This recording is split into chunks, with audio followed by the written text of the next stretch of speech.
The first package arrived a week after we moved into the apartment. It was a Tuesday, I remember, because the mail always seemed to come late on Tuesdays. Chloe found it nestled between a cable bill and a pizza coupon, a small flat box no bigger than a paperback book. It was wrapped in plain brown paper, the address handwritten in a looping, elegant cursive that seemed at odds with the digital age. Elena Reyes, Chloe read aloud, turning the box over in her hands. "Who's that?" "No idea," I said, unpacking a crate of books. "Previous tenant, probably. Must be," she shrugged, that easy dismissive shrug I loved, the one that could brush off the minor irritations of life. "I'll leave it by the mailboxes for the postman." She did, and by the next morning, it was gone. A solved mystery. We thought nothing of it. Our new home was a third-floor walk-up in a decent but aging brick building. It had high ceilings, creaky hardwood floors, and a stubborn draft that seemed to emanate from nowhere in particular. But it was ours. The light in the living room during the golden hour was sublime, painting the walls in warm, buttery tones. We were building our new life here, piece by piece, box by box. Elena Reyes was a ghost from a past we had no connection to, a fleeting whisper we easily forgot. Then, another one came. A week later, a thick, glossy catalog for high-end art supplies. Elena Reyes, the label proclaimed. Watercolor brushes that cost more than our weekly groceries, pigments sourced from Tuscany, canvases of Belgian linen. Chloe, a graphic designer, flicked through it with a wistful sigh before tossing it into the recycling. Must have been an artist, she mused.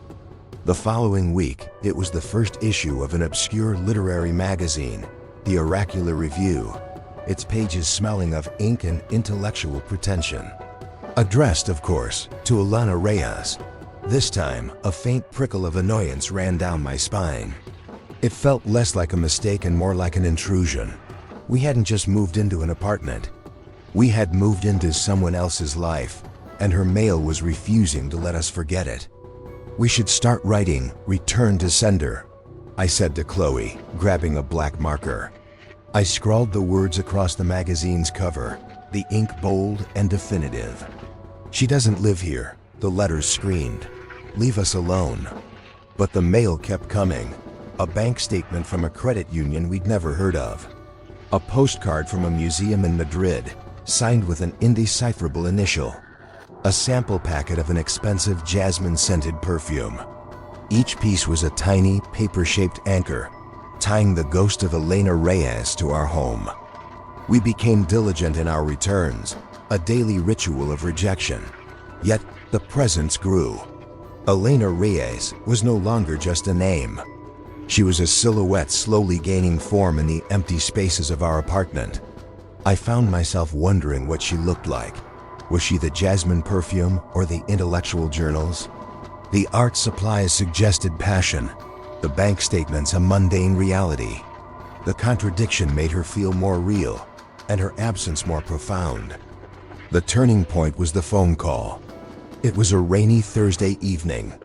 Chloe was working late on a project, and the apartment was quiet save for the patter of rain against the windows.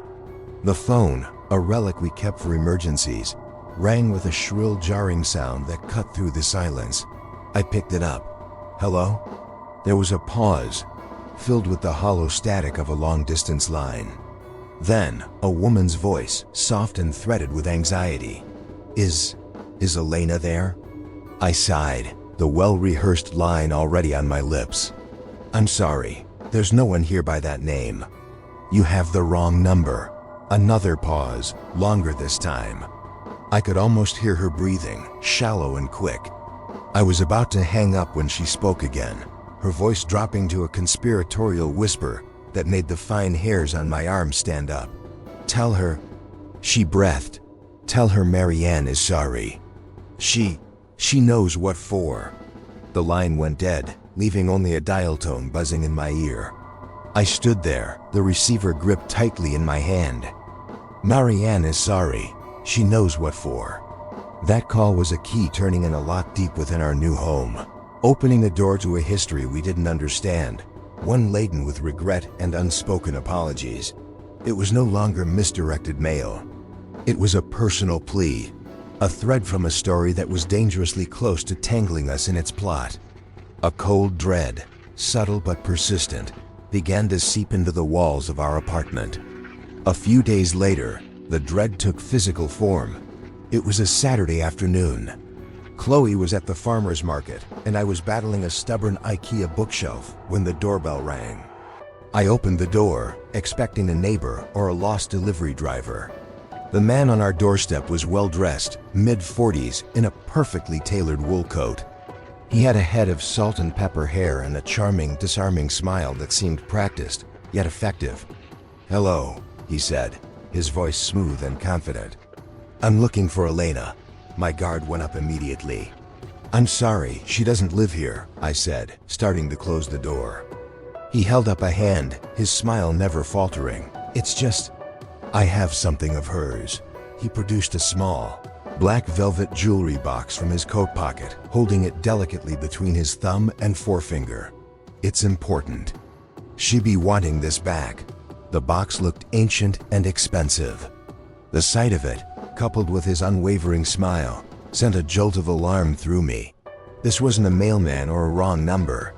This was a direct confrontation. "I told you," I said, my voice firmer than I intended. "Elena Reyes does not live here. We've never met her. Please don't come back." For the briefest second, his smile tightened at the edges.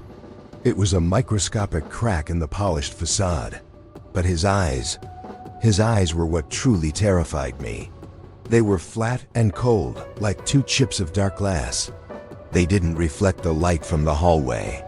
They seemed to absorb it, holding a depthless, calculated stillness. "Of course," he said, the smile still perfectly in place. "My mistake." He gave a slight, almost imperceptible nod, tucked the jewelry box back into his pocket, and turned to walk away, his footsteps echoing with an unnerving finality down the stairwell. I closed the door, locking the deadbolt and sliding the chain into place, my heart hammering against my ribs. The ghost of Elena Reyes now had a hunter, and he had just found her last known location. Us. The climax happened on a rainy Tuesday. Chloe was out of town visiting her sister, and the emptiness of the apartment felt oppressive.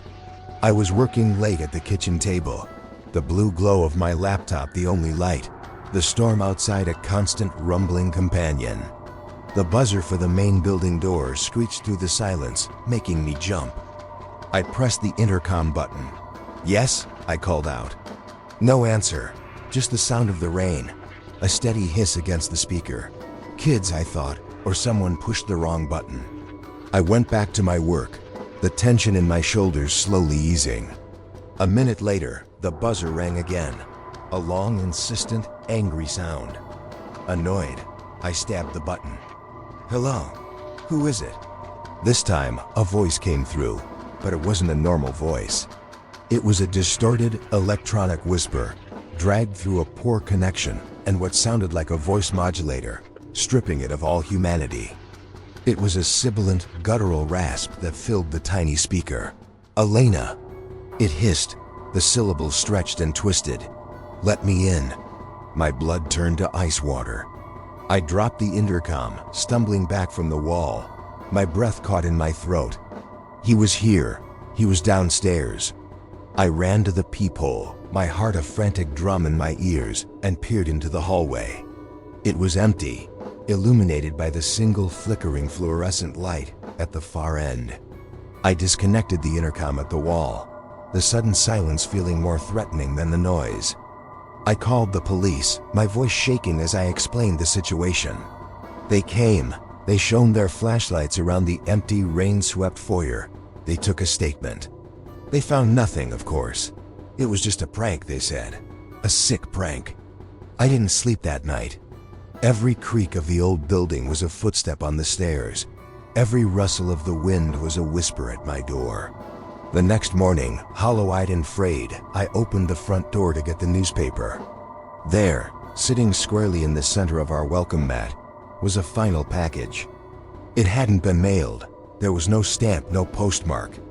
It had been placed there by hand, sometime during the long, terrifying night. It was the same black velvet jewelry box. My hands trembled so violently I could barely pick it up. I brought it inside, setting it on the kitchen table as if it were a live explosive. With a deep, shaky breath, I lifted the lid. Inside, nestled on the pristine white satin, wasn't a ring or a necklace. It was a single human molar, its roots stained a faint yellow-brown. It looked grotesquely organic and out of place in the velvety cradle. A small, strangled sound escaped my lips. Tucked beneath the molar was a faded photograph. It showed a young woman with dark, flowing hair and intelligent, smiling eyes. Elena, I presumed.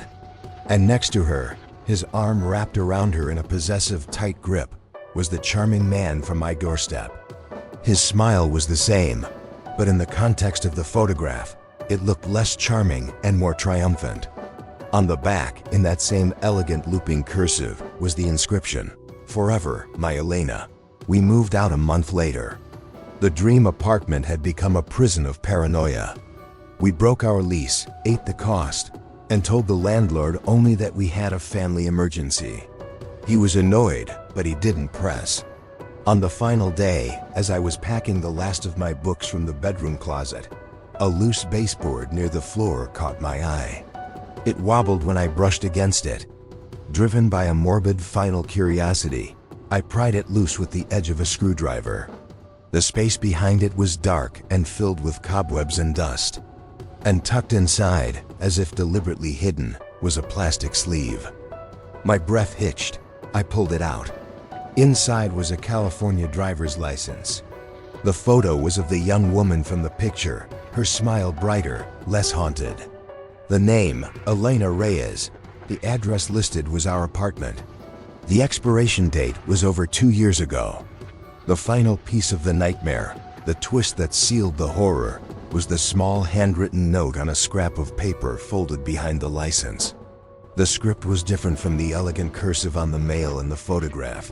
It was frantic, jagged, scrawled in haste and fear. It read, "He won't believe I'm gone. He'll never stop looking. If you find this, run. Don't use my name. Don't be me." The truth crashed down on me with the weight of a tombstone. Elena Reyes hadn't just moved away, she had vanished. She had been running from the man with the charming smile and the dead eyes, a man whose obsession was so profound he would send her his own token of possession, a tooth, a piece of himself, and stalk an empty apartment for years, waiting for a ghost to return. She had left this warning, this desperate message in a bottle, hidden in the walls of her prison. And for a few terrifying months, we had lived in that prison, unwittingly breathing her air, sleeping in her space, drawing the attention of her monster. We had, for all intents and purposes, become her. And as I sat on the bare floor of the empty closet, the license in my hand, I knew with a chilling certainty that the man at the door, the man with the cold eyes, wasn't just looking for Elena anymore. He was looking for whoever was living in her place.